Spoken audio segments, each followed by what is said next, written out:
ততটুকু সামনাসামনি দেখছি, অনেকে জানি না আপনার সোশ্যাল মিডিয়াতে কেমন দেখেন। ডাক্তার সাহেব ডেফিনেটলি অনেক ভালো মনের মানুষ, এবং ওনার কাছ থেকে আসলে আল্লাহর রহমতে আপনারা অনেক কিছু শিখতে পারবেন মাশাআল্লাহ করে। আমি আমি বলে আল্লাহ ডাক্তার সাহেবরা 1000 বছর বাঁচা রাখুক, এরকম মানুষ দরকার আমাদের দেশে।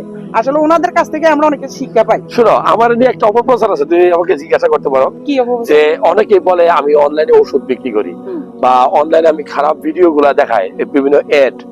এই এই এই যে তুমি কিন্তু একটু জানতে চাইছিলে এটা, হ্যাঁ? আমরা আমগো ভিডিওর ভিতরে আমি আপনাদেরকে বলি যে আমি কোনো ঔষধ বিক্রি করি না, কোনো ডাক্তার কখনো ওষুধ বিক্রি করতে পারে না, বিশেষ করে গভর্নমেন্ট ডাক্তার।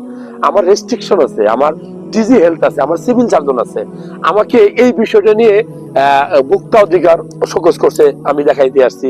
তারপরে চ্যানেল 24 সহ অনেক চ্যানেল, অনেক মিডিয়া নিউজ করছে, ওরা সরাসরি সরজমিনে গিয়ে দেখছে যে আমার নামে ফেক আইডি তৈরি করে ঔষধ বিক্রি করে। মনে রাখবেন, আমার ছবি এবং আমার নাম দিয়ে যত আইডি আছে সব আইডি কিন্তু আমার না। যদি কোনো আইডি থেকে ঔষধের জন্য টাকা চাওয়া হয়, রোগীর সিরিয়ালের জন্য টাকা চাওয়া হয়, মনে রাখবেন ওটা ফেক আইডি, পরে বয়কট করবেন। হ্যাঁ, এটা অবশ্যই আপনারা মাথায় রাখবেন।